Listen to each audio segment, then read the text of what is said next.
Para empezar nuestra primera sesión sobre asuntos territoriales, invitamos al doctor Wilfredo Roballo a que nos acompañe con sus reflexiones en torno a si el Estado en estos temas debe actuar conforme a sus mandatos constitucionales o a sus compromisos internacionales.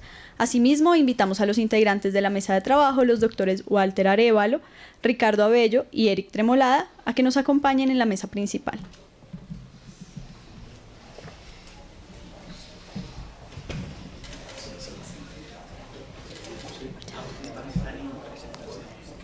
El doctor Wilfredo Roballo es abogado de la Universidad Externado de Colombia, magíster en Derecho Internacional de la Universidad Católica de Lovaina y magíster en Cooperación Internacional y Relaciones Exteriores del Instituto de Estudios Europeos Campus Stelae.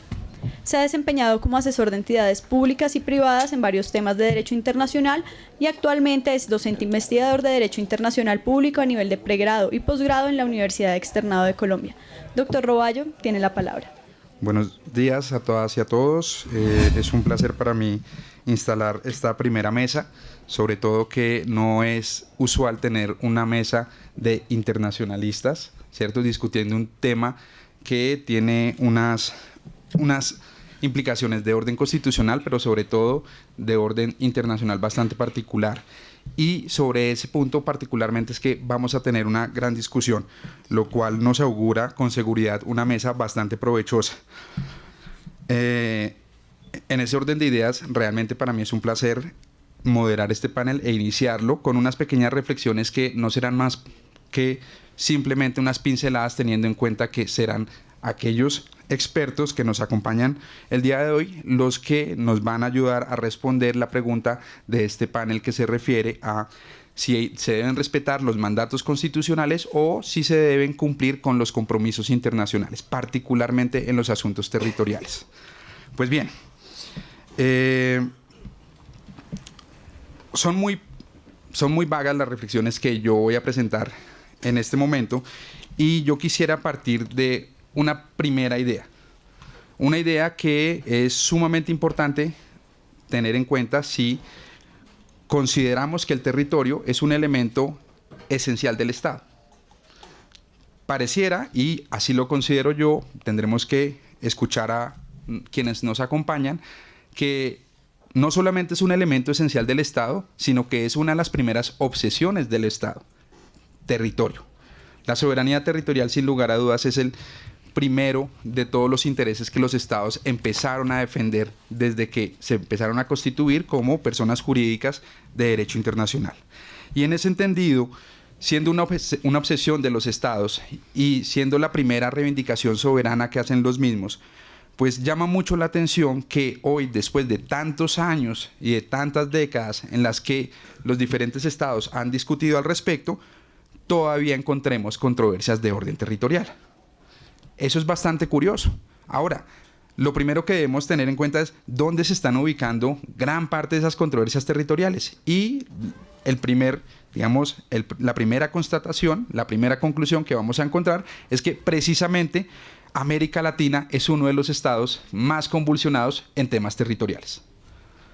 Eso nos debe llamar mucho la atención, teniendo en cuenta que los estados latinoamericanos lograron su independencia ya hace unos buenos cuantos años y todavía seguimos discutiendo hasta dónde llega la soberanía de cada uno de los estados. Eso me llamaría muchísimo la atención, y pese a que el doctor Tremolada nos acaba de condenar con decirnos que es un tema muy trillado, yo considero que por más trillado que sea, no está concluido. La discusión sigue en boga, ¿cierto? Solamente es para picar un poco la mesa, ¿no? Para ambientar. Y en ese sentido, debemos tener en cuenta que pareciera, insisto, una situación que ya debería estar completamente solucionada, pero no es así. Segundo punto. El derecho constitucional, como bien lo debe hacer, regula el tema territorial en los textos constitucionales. Y nuestra Constitución de 1991, por supuesto, no es la excepción. Que lo regula bien, lo regula mal, esa no es la discusión que nosotros queremos dar. El artículo 101 particularmente y las sentencias de la Corte Constitucional han explicado el alcance de esa disposición.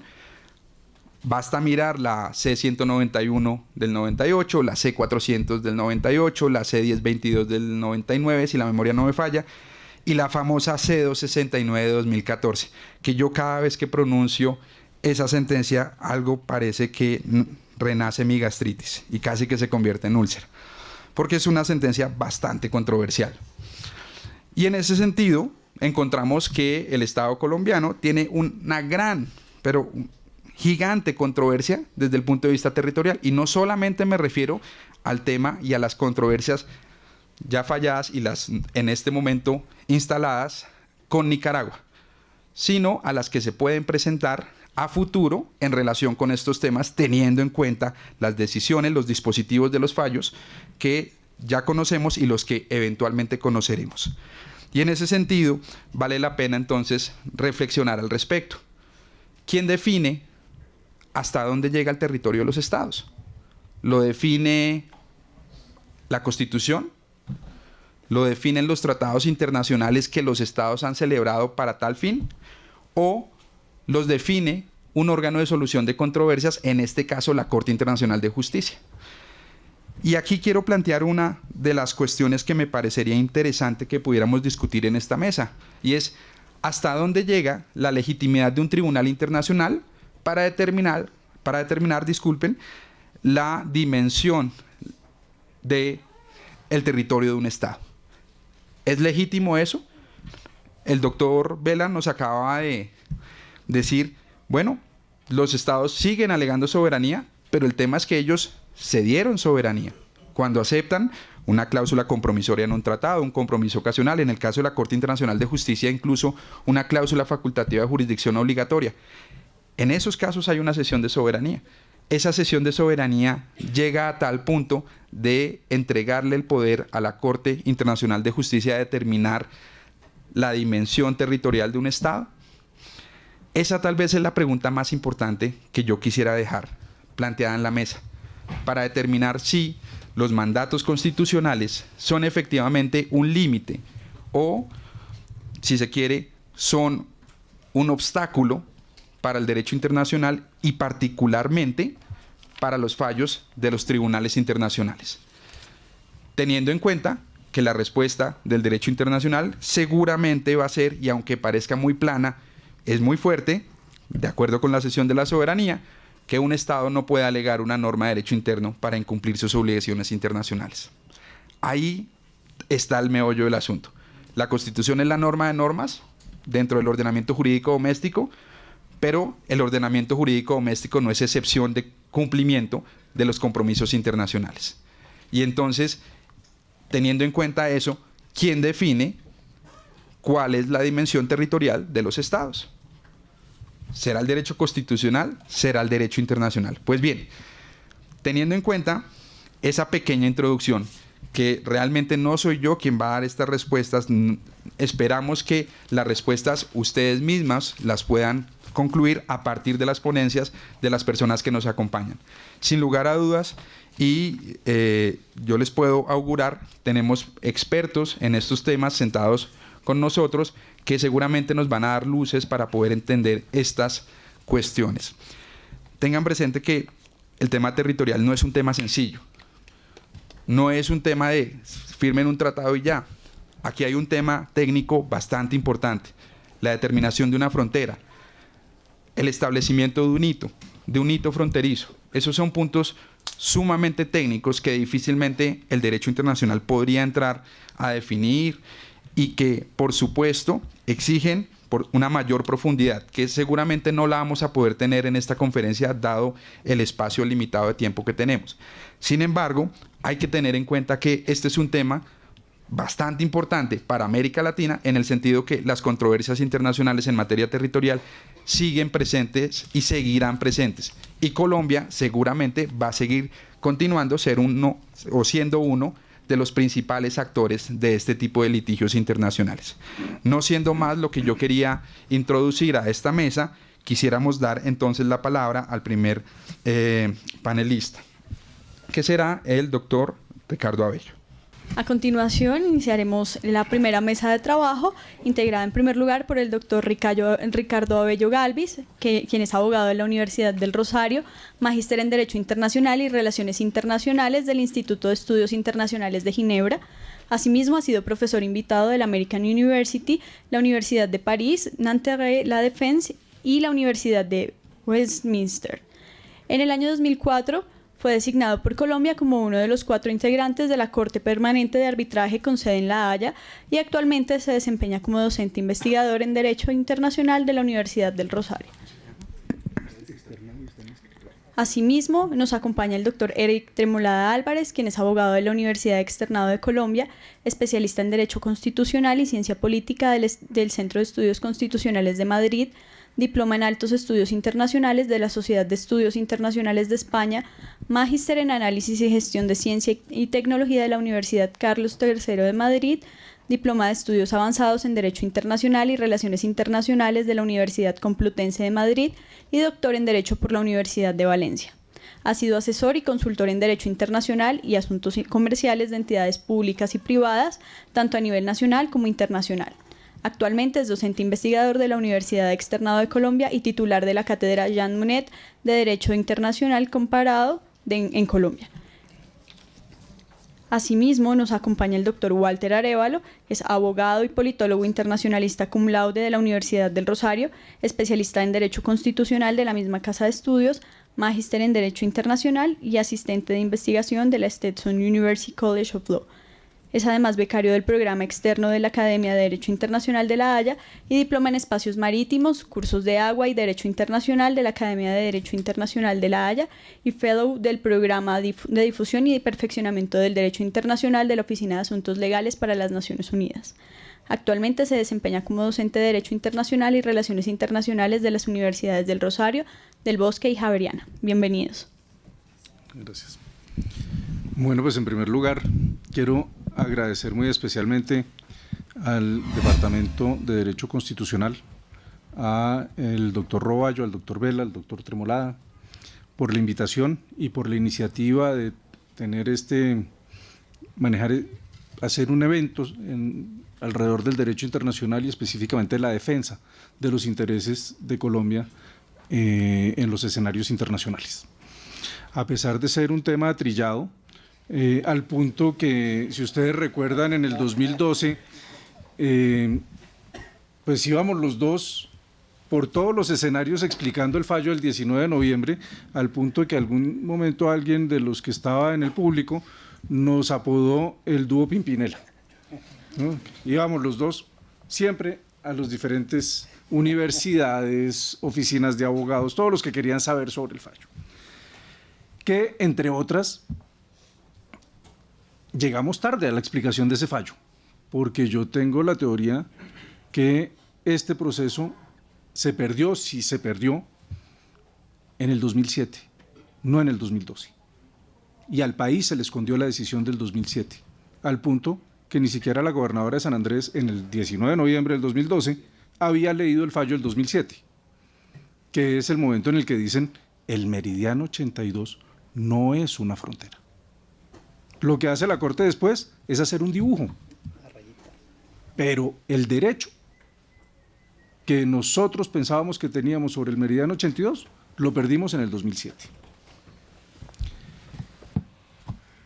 Con relación a una de las preguntas del doctor Roballo, de si los tribunales pueden o no pueden estar hoy en día definiendo los espacios de cada uno de los estados, yo, después de la reaparición del Grupo Pimpinela al día de hoy, yo tengo mis dudas serias, históricas, sobre lo que realmente ha pasado en el continente americano.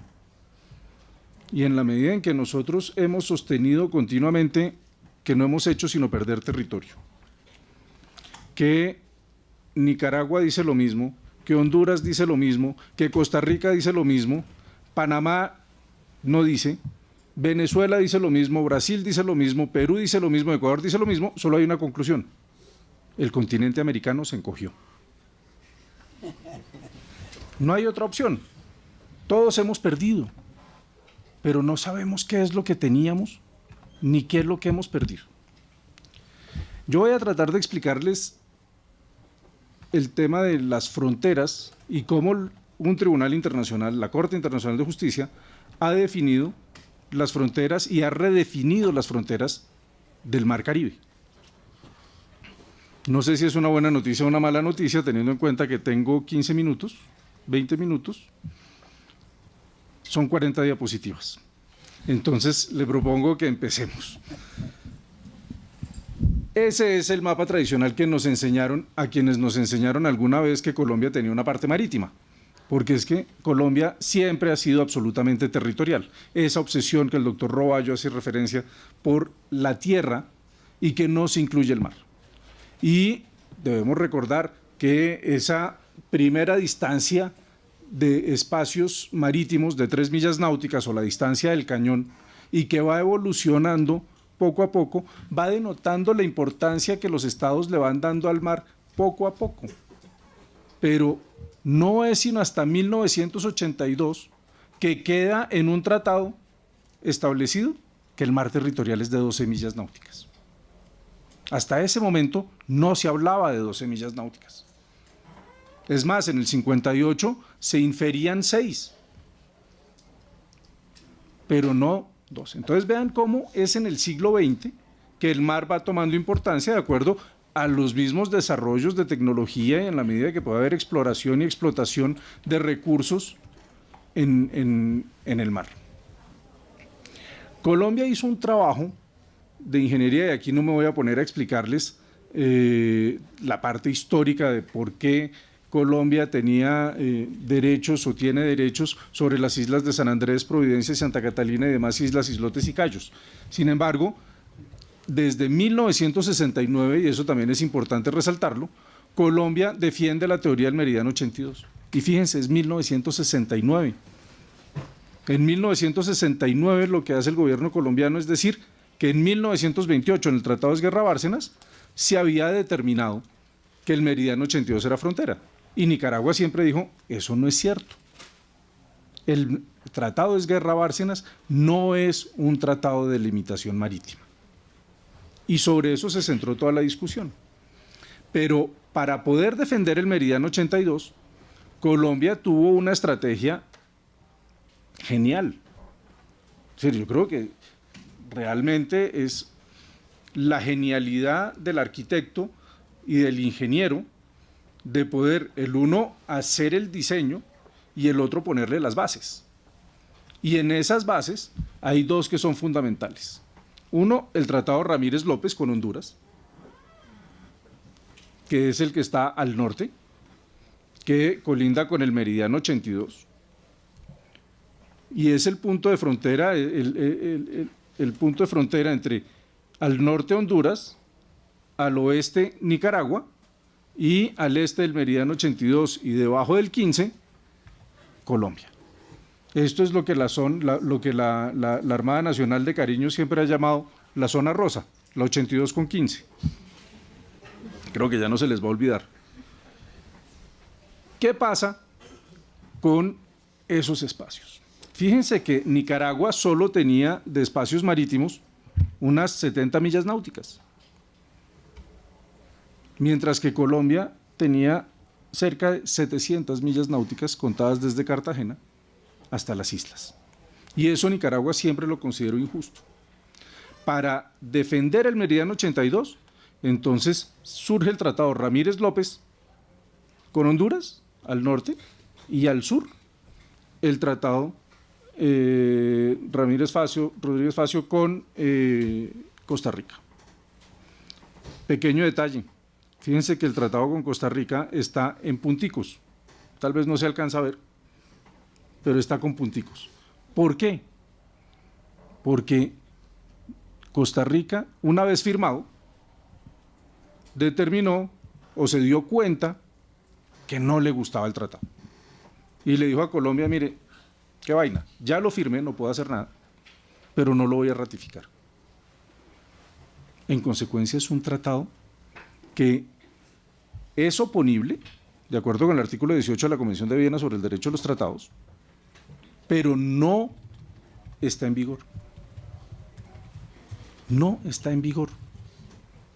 Por eso a mí siempre me llamó mucho la atención que en medio, la buena noticia después del 19 de noviembre del 2012 es la cantidad de internacionalistas y expertos en derecho internacional y en Corte Internacional de Justicia que surgieron en Colombia y que sostenían que la Corte había afectado los derechos de Costa Rica, de terceros estados, es que afectaron derechos de terceros estados. Costa Rica ha sido supremamente respetuosa con Colombia y no declaró Día Nacional el 19 de noviembre. Fue un día de felicidad total en Costa Rica, porque le quitaron de enfrente ese tratado con Colombia para poder aspirar a más espacios marítimos. Y eso les quedará absolutamente claro en las 3 últimas diapositivas, 37, 38 y 39. Pasemos a la siguiente. Entonces viene la primera demanda. Nicaragua demanda a Honduras. Honduras dice, la frontera entre los dos es el 15 y va desde la desembocadura del río Coco hasta el meridiano 82 sobre el 15, porque en el 15 del meridiano 82 hacia el este yo tengo mi frontera con Colombia. Y Nicaragua dice no, y presenta a la Corte Internacional de Justicia el trazado, que es la línea azul, por donde debería ir la frontera marítima entre Nicaragua y Honduras. Y se enfrentan a un proceso, aquí podemos ir más rápido con las diapositivas, doctor Roballo, muchas gracias. Finalmente, la Corte decide tomar la teoría de la bisectriz. Todos aquí sabemos perfectamente lo que es la bisectriz de cuarto bachillerato, nos quedó clarísimo, y es simplemente una línea que divide y deja 2 ángulos exactamente iguales. Pequeño problema, las islas, islotes y cayos que están al norte del 15, donde Honduras siempre había ejercido soberanía, quedan por debajo de la línea bisectriz. Entonces, lo primero que dice la Corte Internacional de Justicia, y esto es importante, es porque ¿cuál era el argumento de Honduras para determinar que el paralelo 15 era la frontera? Porque esa es esa parte de arquitectura que hacen entre Colombia y Honduras. Dice, usted ayúdeme para darle sustento a que es el 15 y yo le ayudo a darle sustento al 82 y al 15. Primero, uti possidetis juris. Segundo, es una frontera tradicional. ¿Qué es tradicional? Doctor Trumorada, hemos hablado de costumbre, pero jamás hemos hablado de tradicional. Entonces, un concepto que incluía ahí Honduras. Y la Corte le dice, mire, estamos hablando de 1810, 1820, los espacios marítimos llegaban hasta 3 millas náuticas. Difícilmente puede usted aplicar el uti possidetis juris a una delimitación marítima hoy en día más allá de las 12 millas náuticas. Entonces, la Corte rechaza ese argumento del uti possidetis juris. Y dice además, y de ningún lado queda probado que pueda existir una frontera tradicional. Lo que viene detrás, entiendo yo, y puedo estar equivocado, es las fronteras se tratan por acuerdo. Es decir, por medio de un tratado entre las partes.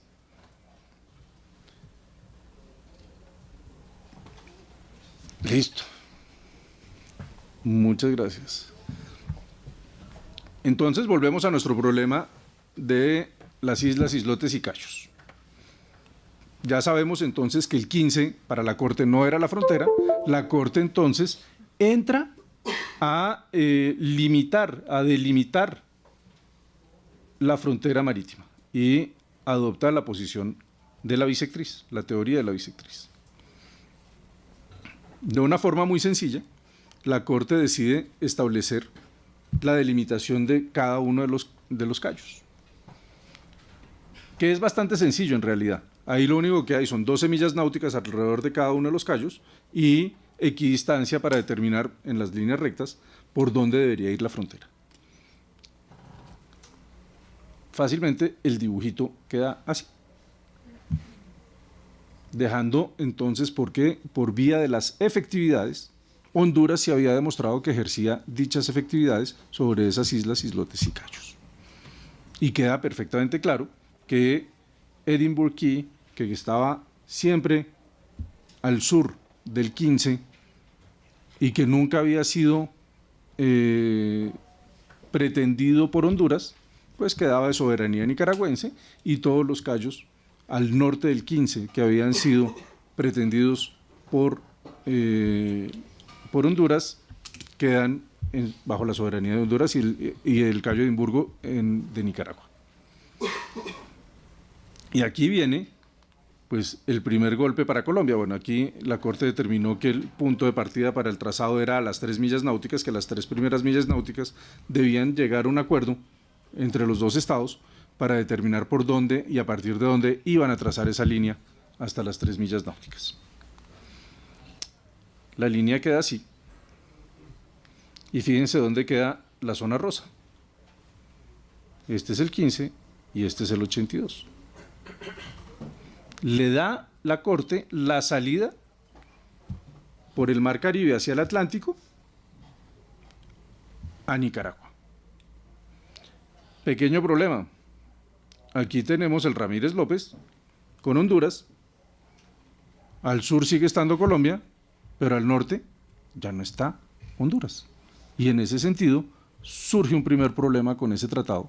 Surge un primer problema que yo no sé si ustedes lo recuerdan, pero hubo muchas noticias de buques pesqueros colombianos que eran capturados por las autoridades nicaragüenses y llevados a Nicaragua. Se debía a que había permisos, acuerdos con Honduras para pasar al norte del 15, pero ya con Nicaragua ese acuerdo no existía. Y esa es la razón por la cual esos buques de pesca fueron capturados en ese momento.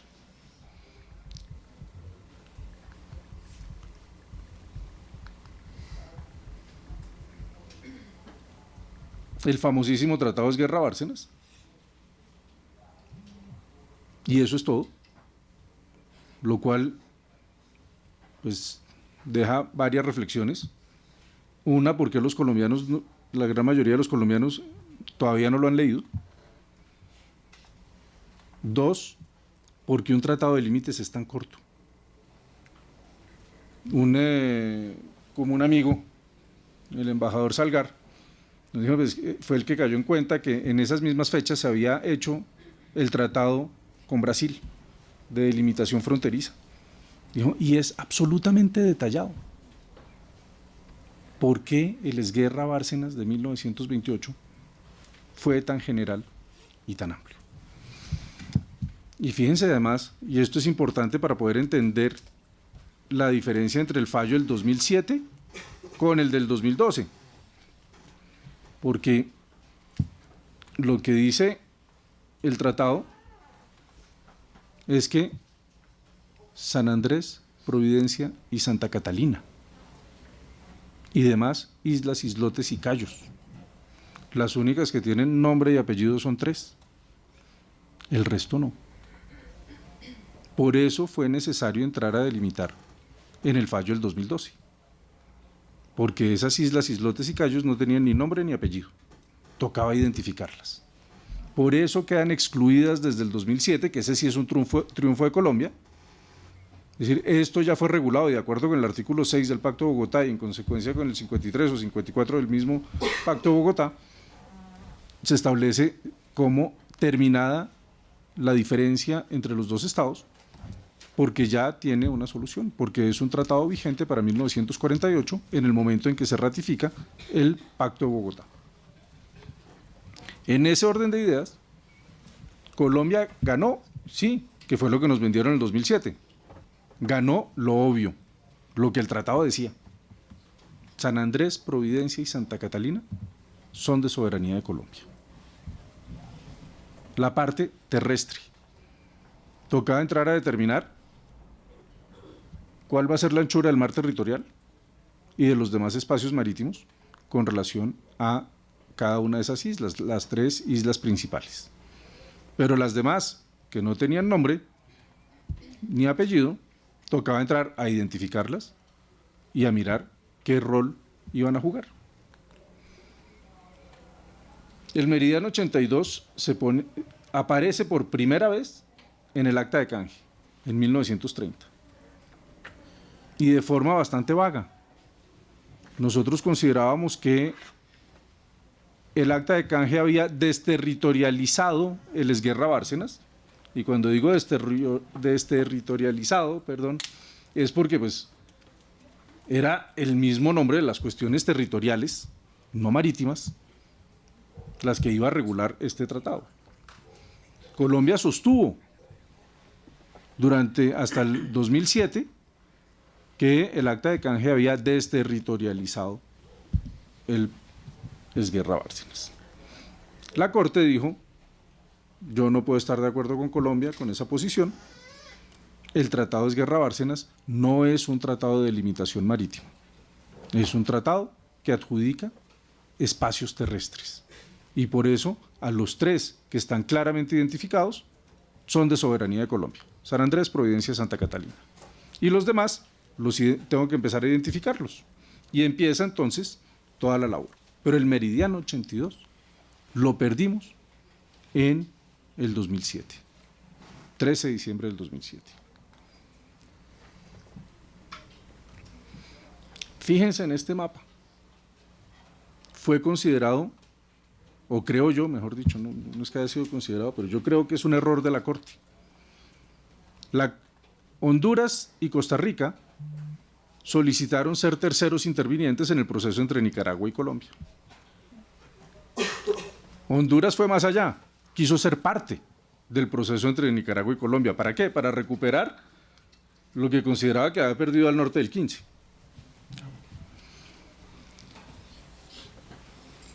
Pero fíjense en las pretensiones de Costa Rica. Costa Rica mostró claramente que tenía unas pretensiones que iban mucho más allá del tratado que había celebrado con Colombia y que había suscrito pero no ratificado. Y es por eso que yo siempre sostuve que Costa Rica era el más feliz con esa decisión del 19 de noviembre, porque le abrió esta puerta a todos estos espacios. Esto era lo que pretendía Honduras. Aquí están las diferentes islas, islotes y cayos ya todas identificadas, tanto al este como al oeste del meridiano 82. Empieza a identificarlas. Les presento a Quitasueño, QS32.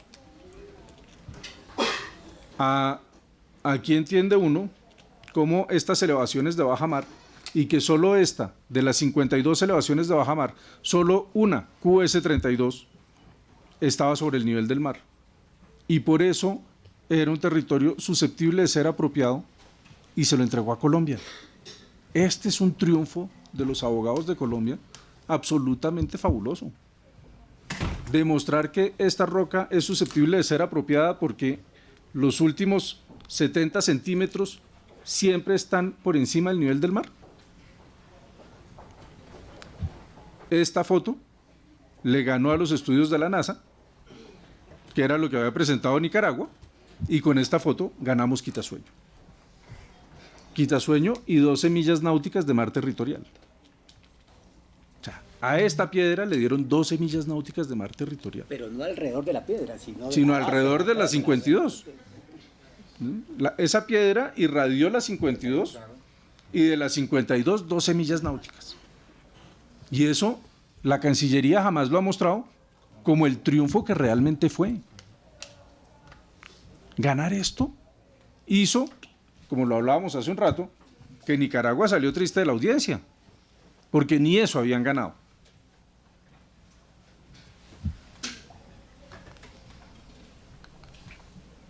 Empieza la delimitación.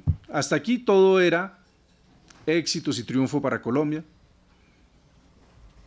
siempre me habían contado, pero ya lo ratifiqué, porque el otro día dando una conferencia para la Armada, les dije, conté la historia de que a mí me contaron que en ese momento Crawford le pasó un papelito a la gente de Colombia, al embajador Londoño, le dijo, Colombia won, Colombia ganó. Y un oficial de la Armada me levantó la mano y me dijo, eso es cierto, yo tengo el papelito. Entonces ya quedó ratificado que efectivamente Crawford sí lo dijo. Y empieza la delimitación. Y empieza aceptando totalmente la posición que había presentado Colombia. Colombia ya había abandonado el meridiano 82. Y aquí queda claro, porque esta es la posición que presenta Colombia, donde ya no es una línea recta sobre el 82. Por eso era curioso oír a los candidatos presidenciales antes de las últimas elecciones diciendo el 7 de agosto iré a dormir al meridiano 82. Si usted qué opina, dice, pues que hay libertad de navegación. Tiene todo el derecho de ir, pero era mucho, todo se ha manejado de forma mucho más simbólica, buscando obtener votos que realmente pensando en el interés nacional, creo yo. Pero lo que dice la Corte con relación a la posición de Colombia es, aquí hay circunstancias especiales. Entonces, esta línea de equidistancia perfecta la voy a modificar, la voy a ajustar. Y la ajusta teniendo en cuenta la circunferencia de cada una de las islas. Nicaragua pedía que solamente se tuviera en cuenta la parte de las islas que se hace frente a la costa nicaragüense y solamente de las 3 principales y no las otras. La Corte tomó toda la circunferencia de todas las porciones de tierra, no solamente las 3, excepto Quitasueño, porque dijo 1 metro cuadrado no lo voy a tener en cuenta para estos efectos. Y aquí viene la mala noticia, que es empezar el ajuste. Y empezó el ajuste y lo primero que hace es excluir Quitasueño. No tuvo en cuenta Quitasueño para la delimitación de la frontera marítima. Perfecto. Solo me faltan 3 casos. Entre los 2 estados. Y ya al sur también había cortado, porque miren dónde quedó el tratado con Costa Rica. Y aquí está Quitasueño. Empieza a trazar las líneas rectas para que se acople a las líneas geodésicas. Y aquí es donde todo se vino al suelo. El par de paralelas que sacó la Corte y los 2 enclaves que dejó. A mi modo de ver, la Corte se equivoca al dejar los 2 enclaves. Una Corte debe resolver problemas, no crearlos. Y aquí nos creó un problema. ¿Que hay libertad de navegación para llegar? Sí, pero como dicen los pescadores, es que los pescaditos no saben de fronteras. Y no saben cuántos son 12 millas náuticas. Y eso ha generado muchos problemas de pesca y de captura de buques en la zona. Pero esta fue la delimitación que nos dio la Corte. Esto es lo que dice en el 2019, el 19 de noviembre del 2012, que es la nueva frontera marítima. Nosotros hemos invocado el derecho interno, que el artículo 101, que a mi modo de ver es equivocado invocar el 101, se ha debido invocar más el 9 de los principios, porque lo que dijo la Corte no es que se modificó un tratado de delimitación, sino que no había un tratado de delimitación. Entonces, no modificó nada. Delimitó una frontera. Por eso me parece que el haber invocado el 101 es equivocado.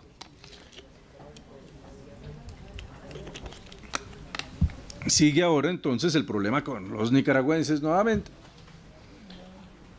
Y piden delimitación de plataforma continental. Miren cómo era y cómo quedó.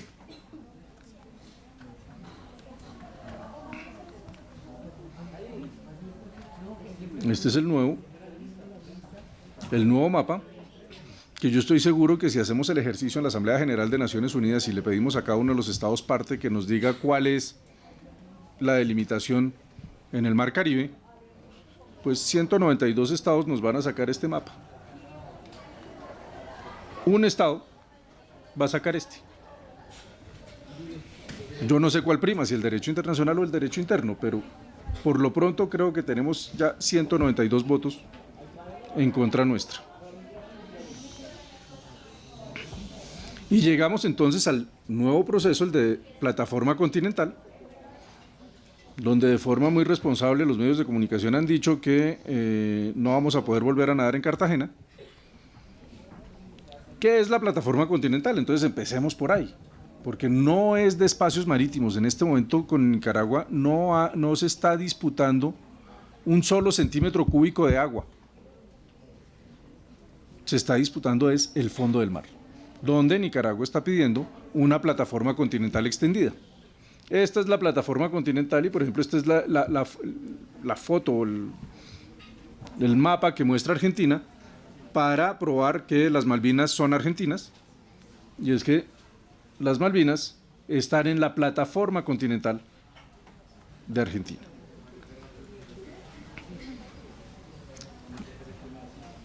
Nuestra plataforma continental, y es la mala noticia, mírenla aquí en este color clarito, muy estrecha. Miren la plataforma continental de Nicaragua y de Honduras. Y es precisamente por esta parte de plataforma continental que están pidiendo 150 millas más de plataforma continental extendida. Viene la pregunta de si en el proceso del 2012 se determinó que había una frontera única, caso en el que no podría hablarse de 150 millas adicionales a las 200 millas náuticas ya de zona económica exclusiva y de plataforma continental, sino que ahí estaría ya el límite establecido en esa sentencia. Para una cosa que se supone tan sencilla, para 15 jueces, es decir, esto ya lo decidimos o no lo decidimos, y aquí fíjense cómo son las cosas no sé, tan de malas, porque había 15 jueces, como ni Nicaragua ni Colombia tienen juez, entonces cada uno nombró juez ad hoc, eso da 17, pero como Crawford había sido abogado nuestro y ahora era juez, no podía deliberar en ese caso, quedaron 16, en un tribunal de 15.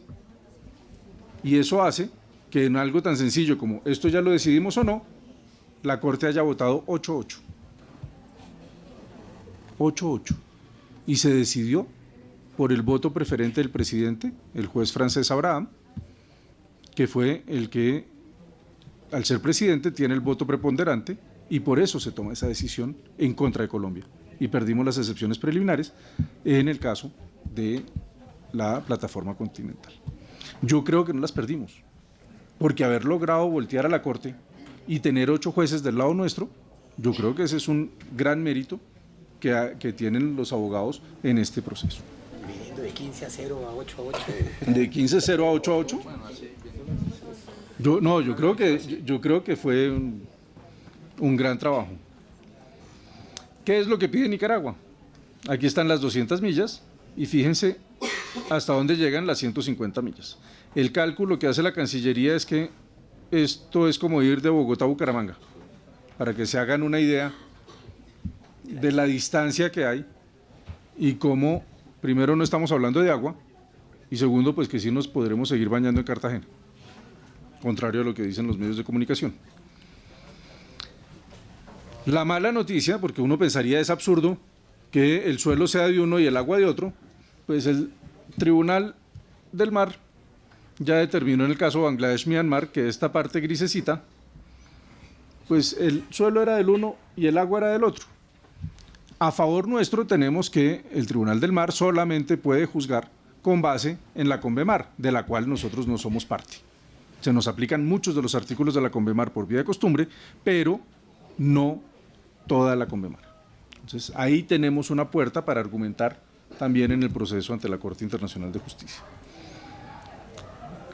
La Corte, el tribunal lo que dice es que tiene que haber acuerdos entre los estados y que todo eso es regulable y que con base en buenos acuerdos de buena vecindad, que eso lo pone en el Perú-Chile, que tiene que haber buena vecindad, entonces con eso se resuelven los problemas de que el agua sea de uno y el suelo del otro.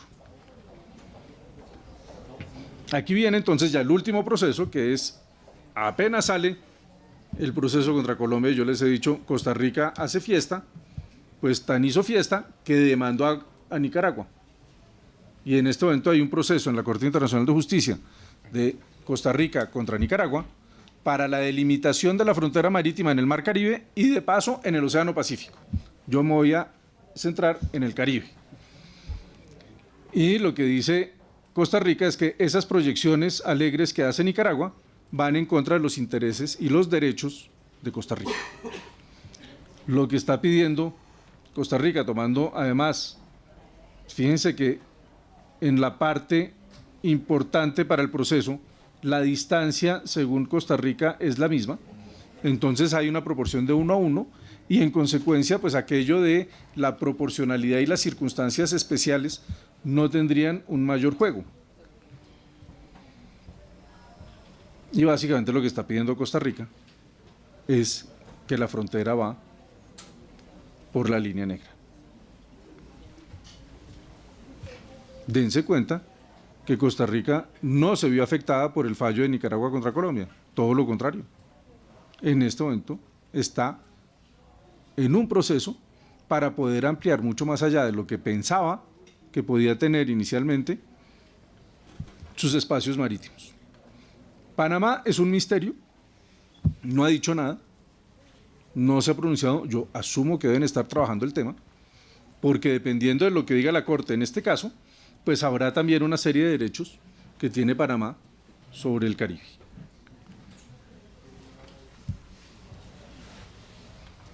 Les recuerdo este mapa donde estaban los intereses, lo que inicialmente estaba pidiendo como intereses en el Caribe Costa Rica,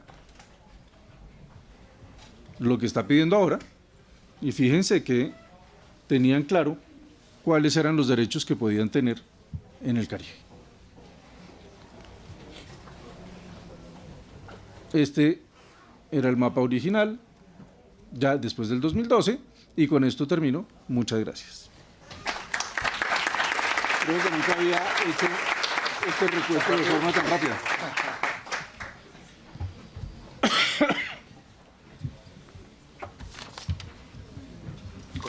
De una vez, eso no le pongamos.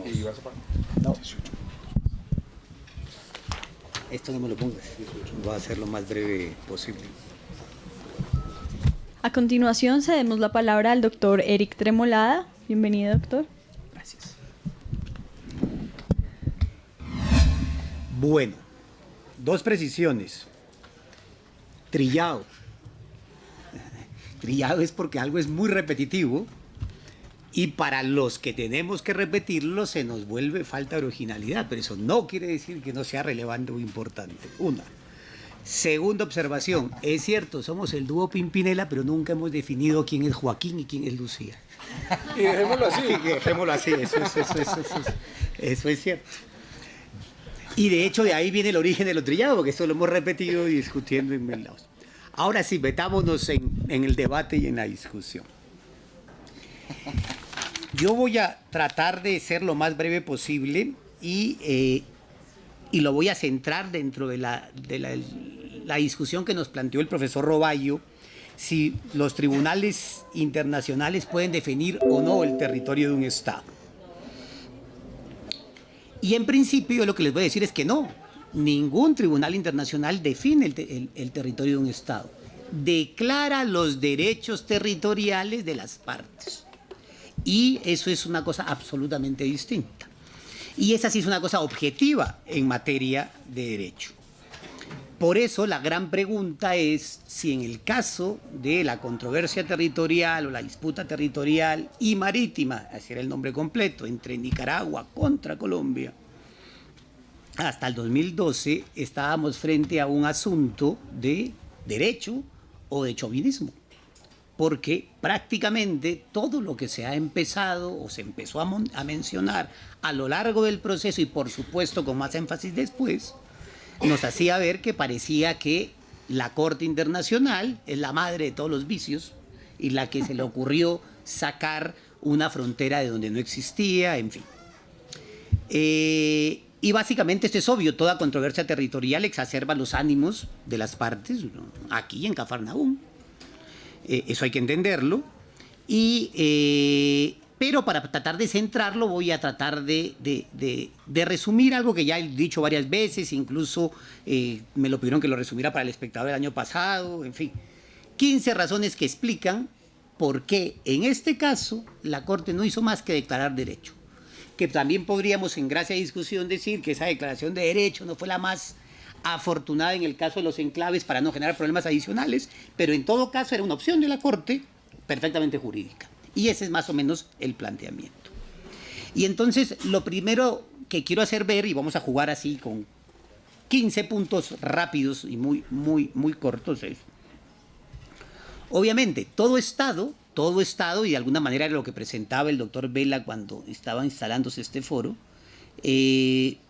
actúa, todo Estado en la comunidad internacional actúa en todo lo que no haya consenso jurídico de acuerdo a su músculo económico y a su músculo político. Y eso no es nada que sea extraño.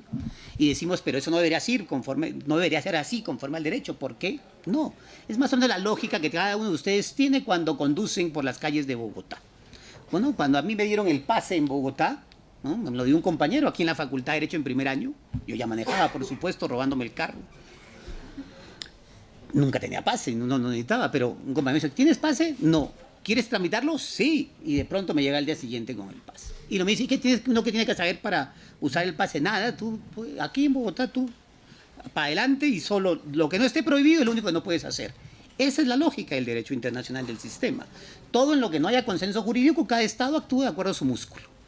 El músculo de Colombia es el que de alguna manera siempre estuvo impreso en la lógica del Caribe Occidental, de los mares del Caribe Occidental. Y de alguna manera lo que ha hecho la Corte es atenuarlo. En otras palabras, el país que tenía más peso político y económico era Colombia, y de alguna manera era el que estaba más favorecido en los mares del Caribe Occidental, como realidad política, como realidad física y tal. Por su otro lado, los países que tienen menos peso político, pues lo que hacen es reivindicar. ¿Y cómo reivindican? A través de mecanismos de solución pacífica de controversias, y que yo sepa, los jurisdiccionales son uno de ellos. Y eso es tal, ¿no? Porque dicen la estrategia expansionista de Nicaragua. La estrategia expansionista de Nicaragua es reivindicar derechos. Bien, primer hecho. Nos vamos al segundo hecho. Colombia, 1969, con base en el pretexto que le brinda Nicaragua de querer hacer unas explotaciones del subsuelo marino al este del Meridiano 82, hace una protesta oficial y le dice, usted no lo puede hacer. 41 años después, de la guerra Bárcenas, Colombia saca la tesis oficial de la República de Colombia de que el Meridiano 82 era límite. Varios van a decir, no, pero si es que en el canje de notas se mencionaba el meridiano, pero frente a la lógica de un tratado de atribución territorial. Todas las tierras al este del meridiano le corresponden a uno y al oeste a otro. Punto. La lógica no era definir que ese era el límite marino. De hecho, en el 28, esas lógicas del límite marino no existían. O sea, no era posible hacerlo, ¿no? Entonces, el tercer hecho está basado en la argumentación colombiana de una estrategia de definir el Meridiano 82 como un límite marítimo, y a partir de ahí tenía dos posibilidades para sostenerla. Una, sabía que era difícil argumentarlo en una corte y de alguna manera eso lo podría, digamos, tratar de sacar adelante o vía negociación, una, o dos, vía statu quo. Volver al músculo, imponer el músculo y se acabó, se queda así y tal. Sin embargo, fue dubitativo y termina optando por hacer una serie de tratados de límites con los países en el meridiano, con los países en el Caribe Occidental, Ahí tenemos el de Estados Unidos en el 72, Costa Rica y Haití, República Dominicana en el 78, Honduras 86 y Jamaica en el 93. ¿Y para qué hacíamos estos tratados? Muy fácil, para que vía negociación, vía mutuo reconocimiento entre la contraparte y Colombia, estábamos imponiéndole un límite a Nicaragua porque todos nos empezaban reconociendo que el meridiano 82 era el límite de Colombia al occidente, en el Caribe. Y de una u otra manera, eso fue lo que fuimos haciendo. Y entonces le fuimos imponiendo un límite a través del reconocimiento de los vecinos y Nicaragua cada vez más cercada dentro de esa lógica. Por eso, por sentarse tan cerca, Nicaragua en el 80, además miren el contexto político, en el año 79 se vence a Somoza, la familia Somoza, finalmente triunfa la revolución sandinista y esa Junta de Reconstrucción Nacional de Nicaragua, la Junta Revolucionaria, pues es la que decreta el Esguerra Bárcenas como un tratado nulo. La Consellería colombiana, y este es el quinto hecho, considera esto como un chiste. De hecho, así fue, textualmente.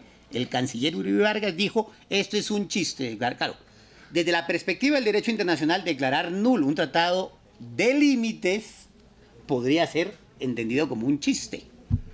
Sin embargo, lo grave de esta afirmación es que de alguna manera siempre se subestimó la pretensión jurídica que había atrás, ¿no? Independientemente que sabíamos que la perspectiva de la nulidad no hubiera podido prosperar, pero sí toda la argumentación que trataban de hacer. Sexto hecho, año 96, perdón. El gobierno de Colombia, en ese entonces estábamos en medio del proceso 8000. El gobierno de Colombia, en el año 96, le consulta a 3 abogados internacionales. Conozco 2 de los 3 conceptos, nunca pude conseguir el tercero. Le consulta a 3 abogados internacionalistas expertos en estos temas qué posibilidades tenía Colombia si fuera llevado a una Corte Internacional de Justicia. Y el concepto más interesante de estos es el de Prosper Weil, abogado francés, que además fue el que lideró el equipo jurídico de Colombia en el periodo del proceso, en la primera parte del proceso a partir del 2001. Desde el año 96, Prosper Weil dijo, eso está colgado en la página web del Diario de la República en Colombia, por si quieren saber, está el concepto. ¿Qué dice Prosper Weil? Fácil. Indiscutiblemente, Colombia tiene todos los argumentos para poder sacar adelante la pretensión sobre la tierra, o sea, sobre la tierra emergida, sobre los territorios, propiamente dicho. Su talón de Aquiles, y estoy tratando de ser literal, su talón de Aquiles es el mar. La posibilidad de una delimitación marítima no podrá prosperar y lo más probable, dice Prosper Weil, acá vuelvo a tratar de poner comillas, y esto también es muy interesante, y es que la Corte se vea tentada a darle la tierra a Colombia y el mar a Nicaragua. Es parecidísimo a lo que pasó en el 2012, ¿no? Esto lo dijeron en el año 96. Bien. Año 99. Como bien nos iba a decir Joaquín, pero quedó mal yo, entonces no. Perfecto, me parece.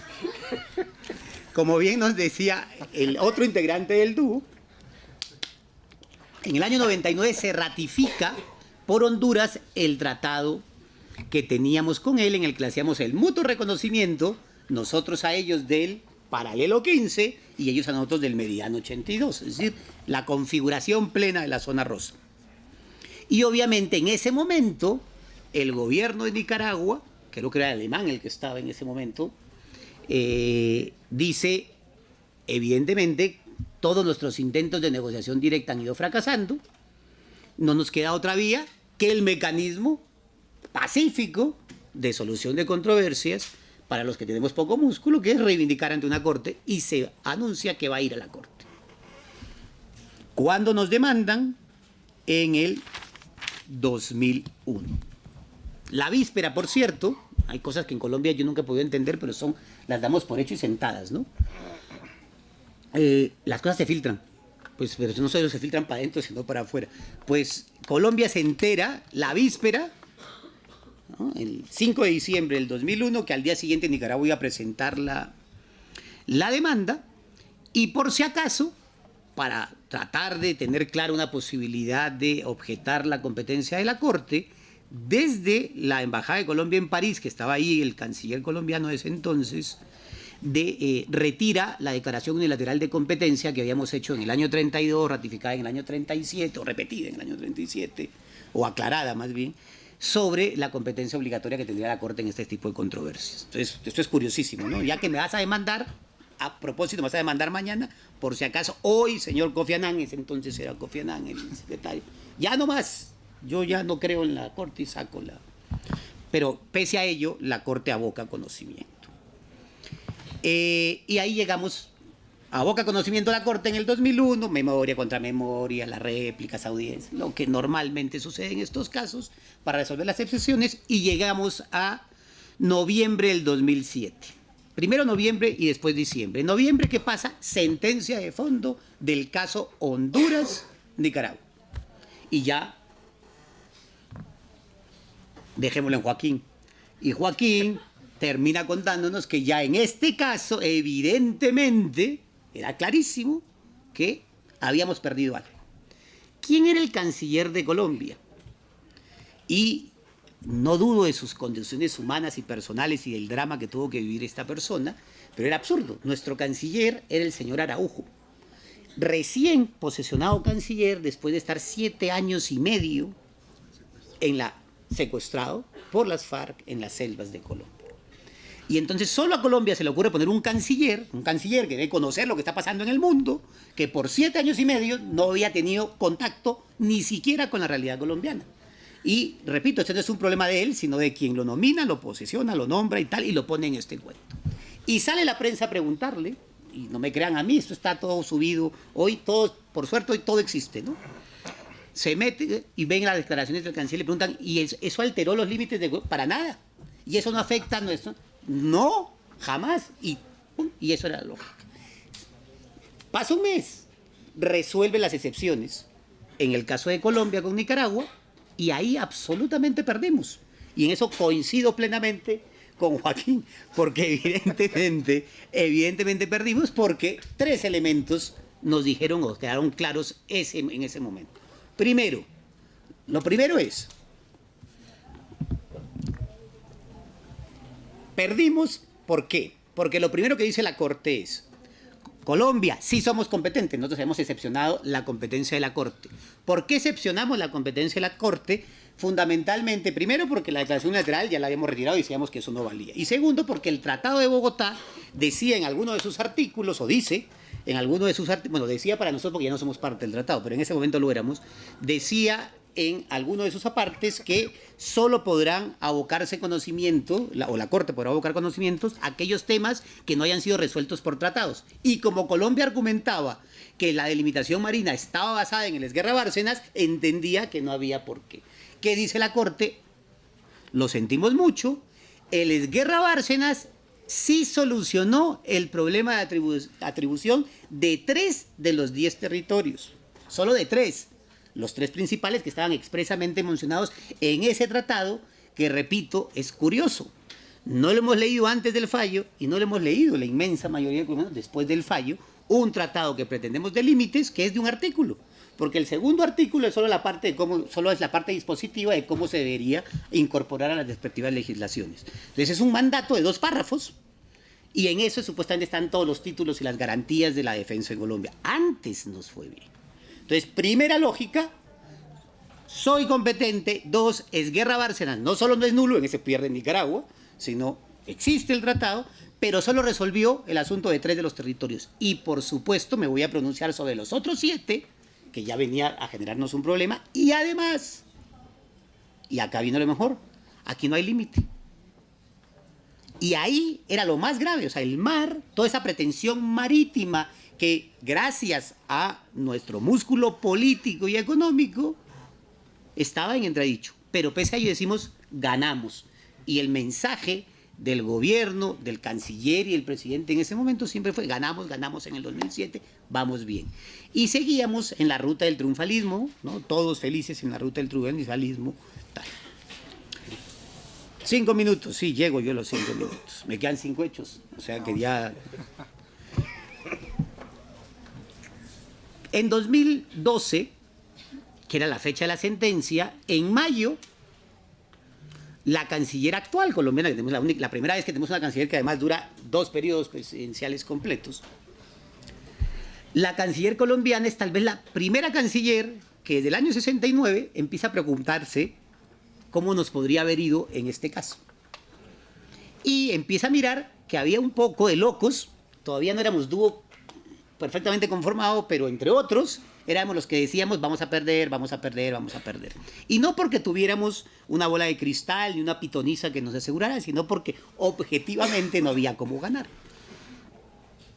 La canciller leyó, imagino, algo de lo que habríamos escrito algunos y termina haciendo una conferencia en prensa en mayo y dice: hay que tener en cuenta que en estas controversias, ¿no? Esto era un manejo por supuesto político, la Corte Internacional a veces hace como el rey Salomón y parte al bebé en la mitad o intenta partir al bebé en la mitad, y entonces tendría la posibilidad de darle algo favorable a Colombia y algo favorable a Nicaragua. Y el país, o sea, eso fue como si nos hubieran dicho quién sabe qué cosa, y es patrioterismo y chauvinismo exaltado por todos lados, le cayó todo el mundo y de pronto, pues la posición de la Cancillería cambia y empezamos a decir que esto era una política de Estado que siempre se había definido a través de la Comisión Asesora de Relaciones Exteriores y que íbamos a esperar el fallo. Y se recogieron las bandas.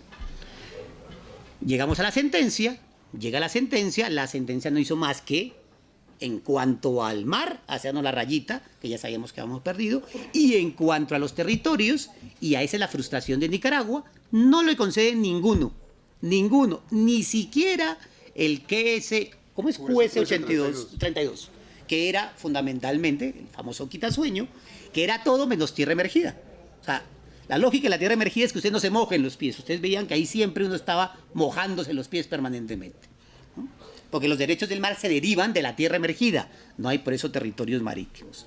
Entonces, con esa lógica, nos fue re bien. Sin embargo, le hicimos la campaña electoral a Ortega para que sea reelegido, porque a partir de ese momento, la reacción de Colombia fue tan desproporcionada y tan mal manejada, ¿no? en todos los sectores, que obviamente esto generó loco. Y nos tiramos 10 meses antes de que hubiera una posición oficial del Estado colombiano frente al fallo, diciendo cuánta locura se nos ocurriera. Se alcanzó a decir en San Andrés, frente a todos los sanandresanos exaltados, que la culpa la tenía la Corte. Se alcanzó a decir que teníamos que a Nicaragua se solucionaba con 2 corbetas el asunto, en fin, de todo. Se dijo de todo y por todo el mundo. Hasta que en septiembre del 2013 sale el presidente, en plena campaña presidencial, hay que reconocerlo, y hace un famoso y desafortunado decreto que termina en ese decreto hablando de un concepto que existe en derecho internacional, el concepto de la zona contigua, que no es una zona de soberanía, sino es una zona de jurisdicción que puede ejercer los estados contigua al mar territorial. Pero entonces, al hacer el dibujito, rompía los enclaves, que era tanto lo que nos había dolido, y claro, todo el mundo aplaudía. Tanto que salió la oposición, salió Uribe, era la primera vez que Uribe estaba feliz con Santos. Ese es el fundamento, entre otras y todas las declaraciones, de la tercera demanda, ¿no? Porque la que no incumplimos, el decretico, o sea. Y para esto, además, montamos el cuento de que, en ese sentido, la estrategia, digamos, hay que entenderla y me parece bastante coherente decir, queremos cumplir, somos un país respetuoso hasta ese momento, ¿no? De derecho internacional y tal, pero tenemos un impedimento constitucional y sacamos la tesis del segundo parágrafo del artículo 101, en el que los límites solo pueden ser modificados por tratados o laudos arbitrales. Esto es curiosísimo, la omisión a la palabra sentencias, ¿no? Pero en fin, claro, y nuestra Corte, además, ahí metemos unas demandas para que la Corte se pronuncie sobre la posibilidad del Tratado de Bogotá, y nuestra Corte, en esa sentencia 269, que tiene creo que 270 páginas, algo así es. 334. 334. Bueno, las 269 debe referirse a las 269 de cháchara, pluda y plena que echaron. Porque ustedes leen las primeras 270 páginas y es hablar de cualquier cosa para una parte resolutiva que yo creo que estaba escrita antes de que presentaran la demanda y pum, para justificar el cuento. Y conclusión, la Corte que dice lo que nos decía Joaquín, clarísimo, no, es que no se puede modificar límites, el tratado de somos cumplidores, hay que hacer un tratado con Nicaragua para solucionar el problema y manejarlo. Y ahí nos lo planteamos y ahí nos quedamos. ¿Qué hace Nicaragua? Para esto ya hemos denunciado el Tratado de Bogotá, ¿no? Menos del mes de la sentencia, del 2012. Y Nicaragua, y entonces, ahora sí estoy acabando, noviembre del 2013, en septiembre, perdón, del 2013 nos demanda por la plataforma extendida, más allá de las 200 millas, basado en un hecho. Este es un hecho, lo explicará con mucho mayor propiedad Walter, en el famoso cuento de que en la sentencia, en el único punto, la sentencia del 2012 fueron 6 puntos. 5 de ellos perdimos 15-0, 1 perdimos 14-1. Fue el único que perdimos 14-1. Y ahí rechaza, ¿no? La palabra es, bueno, rechazo o no acepta. Es que ya viene el problema de la traducción del inglés al español o del francés, según como lo queramos mirar. Pero en principio rechaza o no acepta, dejémoslo ahí para que Walter nos haga la aclaración, que no se puede atender favorablemente la pretensión de Nicaragua sobre la plataforma extendida porque no lo había demostrado como tal a través de la comisión que existe en Naciones Unidas y tal. Con base en ello, nos demanda en septiembre del 2013 diciendo que eso no se había resuelto y que ahora quiere que se resuelva. Y adicionalmente, a los 2 meses, en noviembre de 2013, antecitos que se cumpliera el año de la denuncia del Tratado de Bogotá, nos demanda por incumplir 3 obligaciones internacionales derivadas de la sentencia del 2012. Entramos a resolver las objeciones en 2016, eso fue el año pasado. Quedamos 8-8 en los empates, en que se argumentó la defensa de las 2 objeciones, una que ya no había competencia de la Corte, sabíamos que eso no prosperaba, pero digamos, había que quemar el cartucho. Pero en la segunda demanda, en la plataforma extendida, además la argumentábamos sobre la base de algo que yo creo que todavía puede prosperar, y es el tema de la cosa juzgada. Para mí, el que no aceptara o rechazara, gracias a discusión, el planteamiento de desestimar la pretensión de la plataforma extendida, en todo caso no lo hace porque Nicaragua no lo demostró en el proceso. Y como esta es una justicia rogada donde uno le lleva las pruebas para que resuelvan, para mí esa negligencia no se le puede imputar en este caso a nosotros y por tanto debería ser una cosa juzgada. Pues de alguna manera, parte de esos debates son los que tenemos en el fallo de las excepciones del 2016, en los 2 fallos, quedamos 8-8 y por supuesto el presidente, ser humano como cualquiera, pues dirimió a favor de Nicaragua. Y yo también hubiera hecho lo mismo si me he pasado 4 años insultando a la Corte y cuestionándola de todo tipo de vista a través de ex cancilleres, incluso colombianos, sugiriendo que la Corte es corrupta, ¿no? Porque dicen, la juez china con el canal, con el chino, tenía que saber, pero perdimos 15-0. Es que los otros debieron también caminarle a la... Entonces, dentro de esa lógica tal. Y a partir de ese momento, entonces, Colombia ya no solo había denunciado el Tratado de Bogotá, sino que ahora decide no comparecer. Y claro, también el país, exaltado, chauvinista, tal. En conclusión, ¿los límites los definen los estados? Claro que los definen los estados. Cuando los tienen ya definidos con la contraparte.